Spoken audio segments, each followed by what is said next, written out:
am not a mistress. I am not someone that is maintaining an inappropriate relationship with your husband or anybody for that matter. I am not somebody who wants to intervene or get in the middle of your relationship. I put up a video about a pastor who ended his marriage after 5 months and his wife is pregnant. Now, right here, you'll see this young lady. Her name is Cari Chambers, and she is addressing the wife because somehow her name got drugged into this whole conversation and people think that she is the pastor's mistress. So she wants to tell her side of the story, and I want y'all to take a listen to what she has to say. There's a lot to unpack when it comes to Pastor Elijah McDavid over in Minneapolis. Before we unpack everything, make sure that you subscribe to this channel and like this video because you're not the only one who wants to watch it. Now let's go. What you should know is that this person and I dated for approximately 3 years. We started dating in June of 2021, and I also loved and cared about him. I also experienced all of the lavish trips and Michelin star restaurants, and truly feeling like somebody loved and cared about me and truly felt like I could trust him. He and I maintained a relationship for about 3 years, and we lived together and everything. It was in the spring of 2024 that I found out some devastating news that my trust was broken and that I was humiliated. At that point, like you, I also tried to see if we could figure things out and maintain the relationship. That's not necessarily something that I would recommend to anybody today, but that is my truth.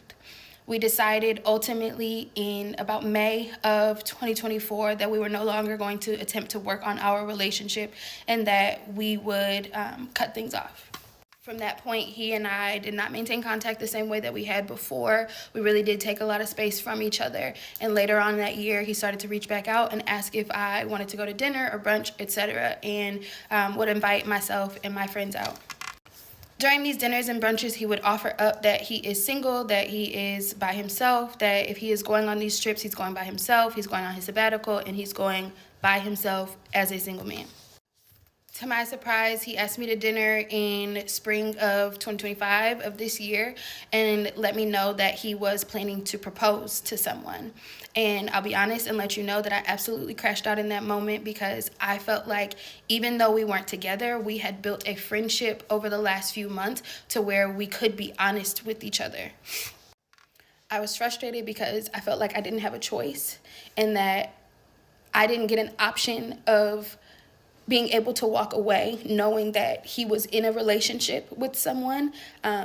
I literally found out that you existed on that day. And when I checked in with other people, they let me know that they had been seeing your videos for a while and just thought that I knew. And that's why no one had told me. Not only am I stopping this video for fair use, but I want to keep y'all up with this timeline that's happening with this pastor. Okay, so let me address a couple of things. This woman is saying that she was with this man for almost 3 years. That's June of 21 to May of 2024. This pastor started pastoring at Fellowship Missionary Baptist Church in Minneapolis in June of 2021.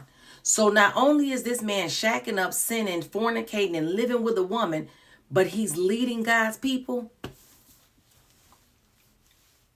And somebody had the nerve to be in my comment section talking about I'm judging righteously. Where in the Bible would this be okay? No, I don't want somebody leading me who is actively in sin and intentionally in sin. And again, please don't come for me with that. We all fall short and we all born sinners. I'm not trying to hear that part. I get it. But he intentionally moves in with a woman and he's also leading God's people and he's a pastor in a pulpit. Y'all cannot be.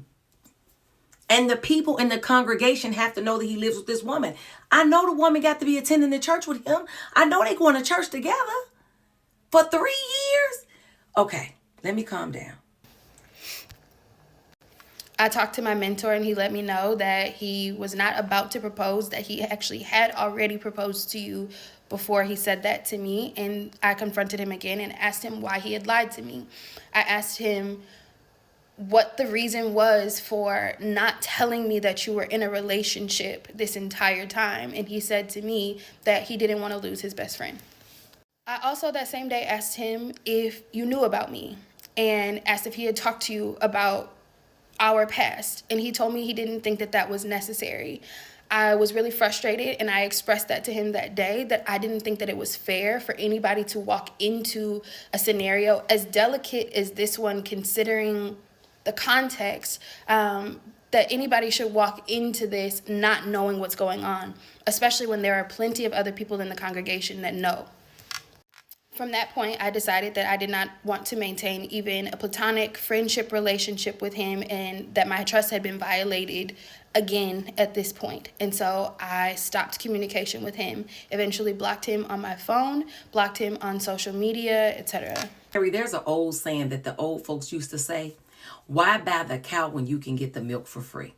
If you and this man had broken up in May of 2024 and you decided to be friends with someone you spent 3 years with and he never proposed to you, why do you feel like he owes you anything?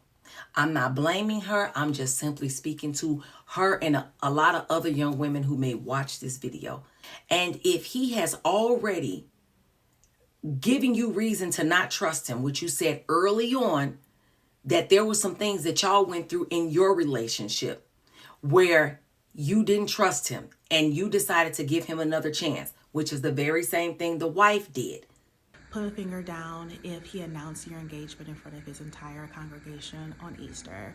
Put a finger down if 2-3 days go by and you find out that your fiance had been cheating on you for about a good length of your relationship. Not only had he been cheating on you, but he was cheating on you with a member of the church. You were livid, you were furious, you gave the ring back, you called off the engagement, you called off the wedding that you were planning, you canceled the dress that you ordered, all of this stuff. This man begged and pleaded and begged and pleaded and begged and pleaded and begged and pleaded for your forgiveness. Why do you think that he would be trustworthy now? Because y'all friends? Supposedly. So now somewhere maybe August, September, October, y'all got a friendship going on. And he meets someone else and he says, hey, Cari, I want to let you know that I'm going to propose to somebody. And you're mad because he didn't tell you that he had already proposed, that he led you to believe that he was about to. Baby, it doesn't even matter. It doesn't even matter. I am more concerned that you thought it was okay to lay up with a pastor and fornicate. I am more concerned that he thinks it's okay. I am more concerned with the congregation thinking it's okay. That everybody thinks it's okay for this sin to be open and in public and nobody is saying anything about it. And people think that they're going to walk away unscathed. That's the problem here. What are we doing? Baby girl, you are just as much at fault in this situation as he is. That's why you are hurting. Because with sin comes consequences. And I am no way saying that I haven't sinned and reaped my consequences, because I have. That's why I can talk and sound like this. Because I know what it looks like. I know what it sounds like. This man is playing games and everybody is out here sinning and doing whatever they want to do. And then y'all going to church like y'all ain't playing games. It was October 25th of this year, which you know is his birthday, that I received a call that was not his personal number and not his social media, reaching out to me to let me know that he had been in what you would call an altercation that ultimately left him hit by a car. Again, I'll be honest and say that I thought in that moment, frustratedly, like, this is not my problem. I should not have to show up for somebody that has broken my trust on multiple occasions. But convicted, I felt like the right thing to do was to show up for somebody that you care about. And so, no, I wasn't showing up for him as a friend. I wasn't showing up for him as somebody that was looking for anything for him, not somebody that is looking to rekindle a relationship with him. I was showing up for him as somebody who had just gotten news that he was in the hospital and had been in a car accident.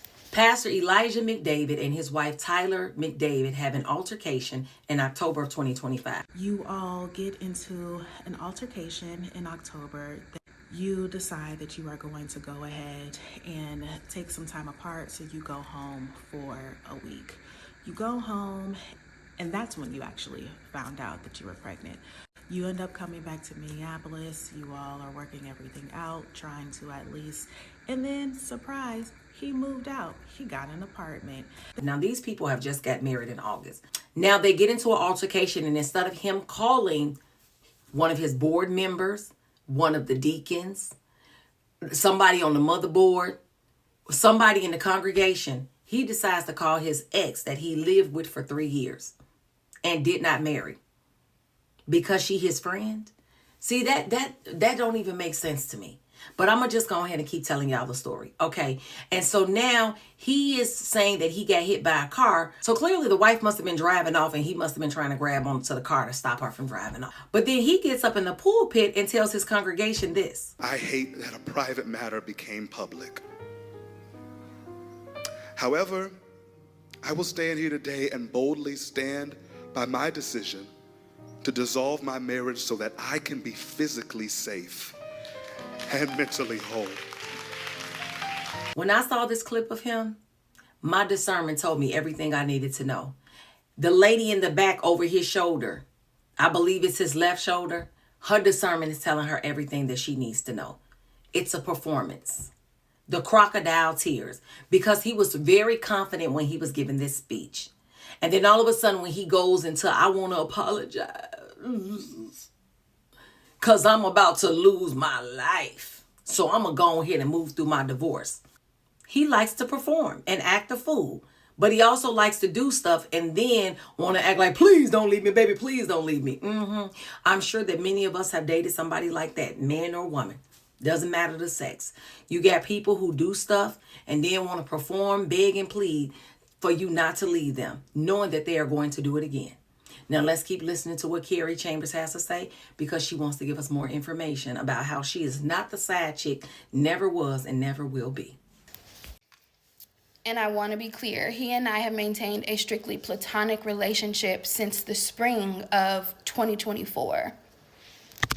And so while I understand that there is extreme hurt, there is extreme frustration, there was extreme disrespect that has happened throughout this situation, while I understand that this is extremely humiliating and I would not wish this situation on anybody, I also will say that is not my character to maintain a relationship with someone that is in a relationship, or someone that, especially someone that is married.